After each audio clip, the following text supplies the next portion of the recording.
Good morning, children. Today we are going to start third chapter from Flamingo, Deep Water. Before starting the chapter, let us know something about the author, William Douglas. William Douglas was born in Maine, Minnesota.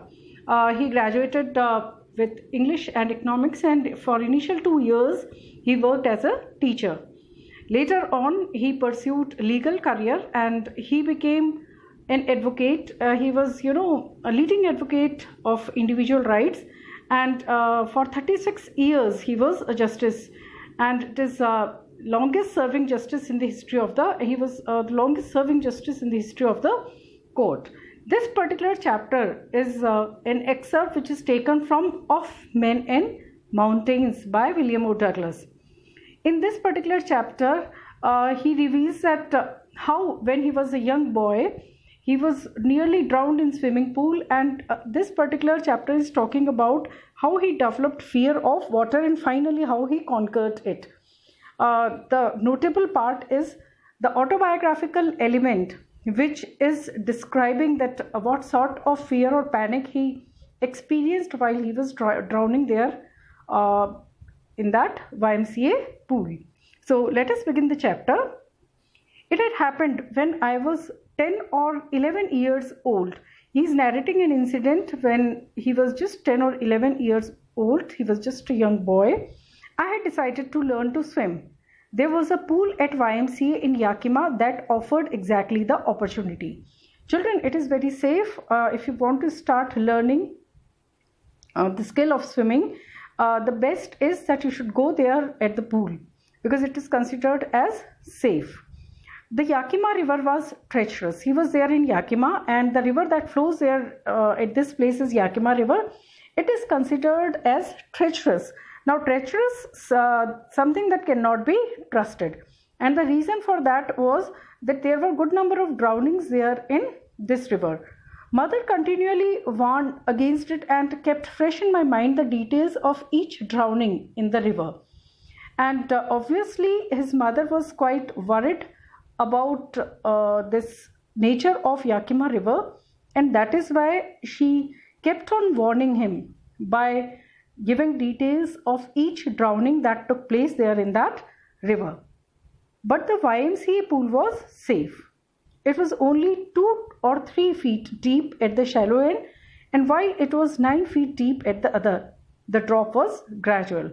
Now it was quite safe to learn swimming at YMCA pool because like all other pools, it was just 2 to 3 feet deep at the shallow end. There are basically 2 ends there in any pool. One is shallow and other one is deep. The shallow one is for beginners. So it is just 2 to 3 feet deep. So it's very safe for beginners. They cannot drown in such a shallow end. And after you learn how to swim, then you can move there to the other end, that is deep end. And in this particular pool, this deep end was around 9 feet. I got a pair of water wings and went to the pool. Now, water wings basically are used by kids when they just start learning swimming. Water wings are very light objects which are filled with air. So he also got water wings and he went to the pool. I hated to walk naked into it and show my skinny legs. But I subdued my pride and did it. Skinny, he was very thin, but when you go for swimming, you are supposed to wear swimming costume. And after wearing that swimming costume, his skinny legs were visible. Though he was ashamed of that, but still he subdued. Subdued is to control or to suppress. He suppressed his pride and he finally went there. So it was a deep desire to learn swimming. That's why he went there and started learning swimming at YMCA pool. From the beginning, however, I had an aversion to water when I was in it. Now, see children, in this particular paragraph, he is describing that how he developed aversion or dislike. Aversion is basically dislike. Dislike or aversion to the water. This particular incident took place when he was very young, just 3 or 4 years old. This started when I was 3 or 4 years old and father took me to the beach in California. He and I stood together in the surf. I hung on to him. hung on to him to hold tightly. He and his father, along with his father, they went there to the beach in California. He, along with his father, standing there at the surfing board. Obviously, he was a very young child, just 3 or 4 years old, so he was holding his father tightly. But children, you know that waves are quite powerful. So, yet the waves knocked me down. So, obviously, these waves were so powerful that they struck him down with a blow and swept over me. I was buried in water. He was having a feeling as if he was covered or buried in water. Obviously, it was quite suffocating for him. I was frightened. He was quite afraid at that time. He was very young to understand all this. Father laughed, but there was terror in my heart at the overpowering forces of waves. Though he saw that he was frightened, but he saw that his father was laughing, and he developed sort of terror in his heart, and he understood that how powerful waves are. Now, my introduction to YMCA swimming pool received unpleasant memories and stirred childhood fears. See, children, sometimes these terrors, you forget these terrors or these fears after a few days. But this remained in his heart for years. And when he was 10 or 11, and when he went there to YMCA pool, these memories, they revived. These unpleasant memories revived. And again, those childish fears that he felt at that time, he felt the same, he experienced the same fear. But in a little while, I gathered confidence. I paddled with my new water wings, watching the other boys and trying to learn by aping them. Now see, when you see children of same age group, they are also doing the same thing. So it develops, confidence.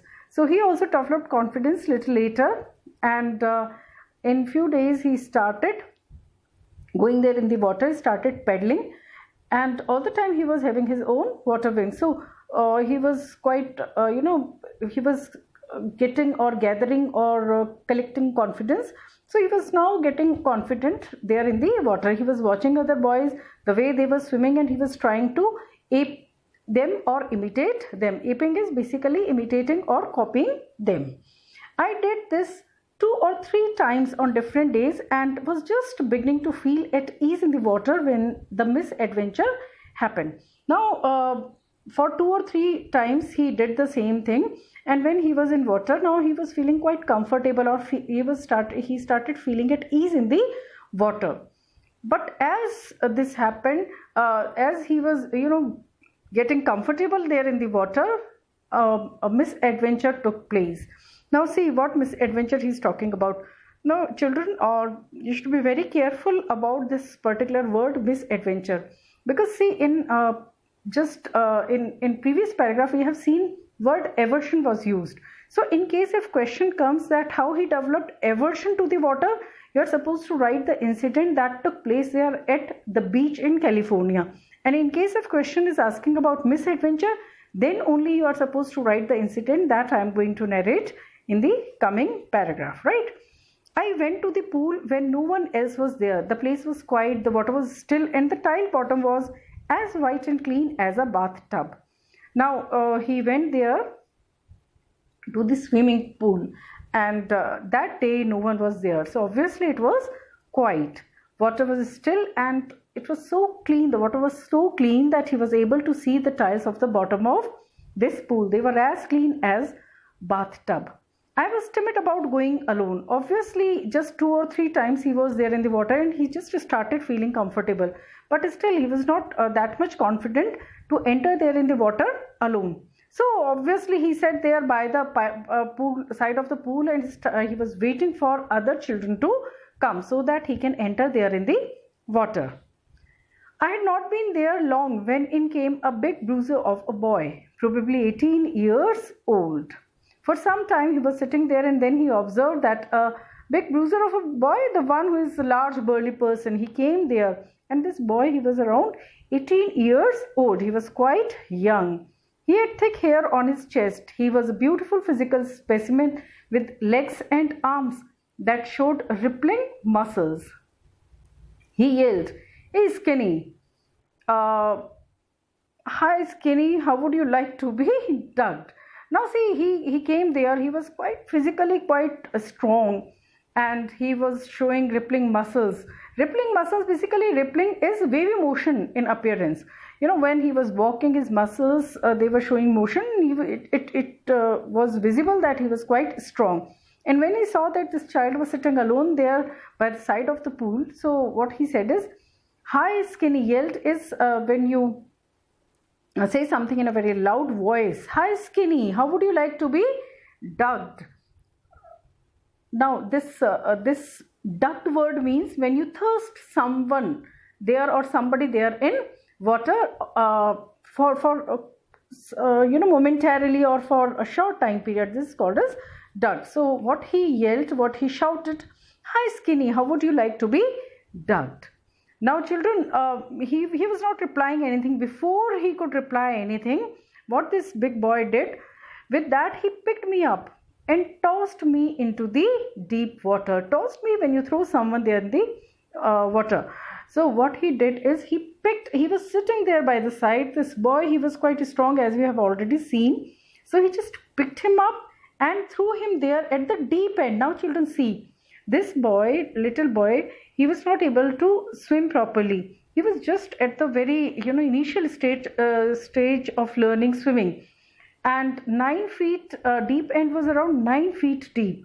So obviously it might be fatal for this child. 9 feet, if even a grown-up person is not expert in swimming, it could be fatal for that person too. So obviously for this child it was quite scary experience, frightening experience. He was thrown there at the deep end. I landed in a sitting position, swallowed water and went at once to the bottom. I was frightened, but not yet frightened out of my wits. Obviously when he was going there, he was quite frightened. He was extremely scared, but still he was able to think. He was but not yet frightened out of my wits. When you are still able to think rationally, though you are frightened, but not extremely frightened that you cannot think rationally. On the way down I planned, and when he was going down towards the bottom of the pool, he was thinking, he was planning. What he was planning, that how I can save myself. So what his plan was, once a question is asked there on this particular thing, that what was his plan. When my feet hit the bottom, I would make a big jump, come to the surface, lie flat on it and paddle to the edge of the pool. This was his plan, that as soon as his feet will hit the bottom, he will make a big jump. He will come there on the surface of the water, he will lie flat there on it and will paddle to the, paddle is basically the movement of your arms and legs, basically it's for legs, and paddle to the edge of the pool. So this was his plan while he was going there at the bottom of the pool. It seemed a long way down. Those 9 feet were more like 90, and before I could touch bottom, my lungs were ready to burst. Now children, this journey towards the bottom of the pool, it was quite painful for this boy. Though it was just 9 feet deep, this deep end, but those 9 feet were more like 90. Whenever you are there in the water and when you cannot breathe, it is quite suffocating. So obviously this distance was pretty much for this boy, and before he was his legs could touch the bottom, it seems he was feeling as if his lungs would burst. So this was the sort of pain or the feeling, that physical pain that he was experiencing at the time when he was going down to the bottom. But when my feet hit the bottom, I summoned, collected all my strength and made what I thought was a great spring upwards. But finally this journey ended. His feet touched there to the bottom, and as soon as it happened, he collected, he gathered his entire strength and he made a jump. He considered that it was a great jump.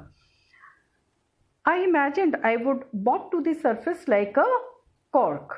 He thought that he would come up there to the surface of the water just like a cork. But instead of this, I came up slowly. But instead of that, he was coming there towards the surface slowly. On the way towards this journey, on the way towards the journey, he opened his eyes and he saw nothing. He was surrounded with water. Water that had a yellow, dirty yellow tinge to it. Tinge is basically color. I grew panicky. When he opened his eyes, he found that he was there in water. It's only water he was surrounded with, and there was a dirty yellow color there in the water. And now he was panic stricken. I reached up as if to grab a rope, and my hands clutched only at water. Obviously, in panic, his hands, he tried to find something to hold, a rope or something else, but he was clutching only water. I was suffocating. I tried to yell. He wanted to shout so that others could come and take him out, but no sound came out. Then my eyes and nose came out of the water, but not my mouth. Now this time, this was the first time he completed his journey, and he came there to the surface. Only his eyes and nose, they came out of the water. Still his mouth was there in the water. Now while he was going down, he was towards the bottom, he was planning that as soon as he will come there on the surface, he will lie flat and all this. But see here, what happened exactly? He came there, he was feeling quite suffocated, and only his eyes and nose, they came out. I flailed at the surface of the water. Flailed is basically to move arms and legs without control. So I flailed at the surface of the water, swallowed and choked. When he was trying to breathe, instead of air, he got water, he swallowed water, and he felt as if he was choked. I tried to bring my legs up, but they hung as dead weights, paralyzed and rigid. A great force was pulling me under. I screamed, but only the water heard me. Now, according to his plan, he was trying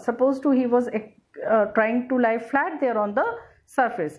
So he was trying to bring his legs up, but what he felt is as if his legs are hanging like dead weights, paralyzed without any movement and rigid. A great force was pulling me under, and he felt as if a great force is dragging him down or pulling him down under the water. I screamed. Now he shouted, but no one heard. It was only water that heard him. I started on a long journey back to the bottom of the pool. Now children, it was the second time he started going there towards the bottom of the pool. Remaining part of the chapter we'll do in our next video.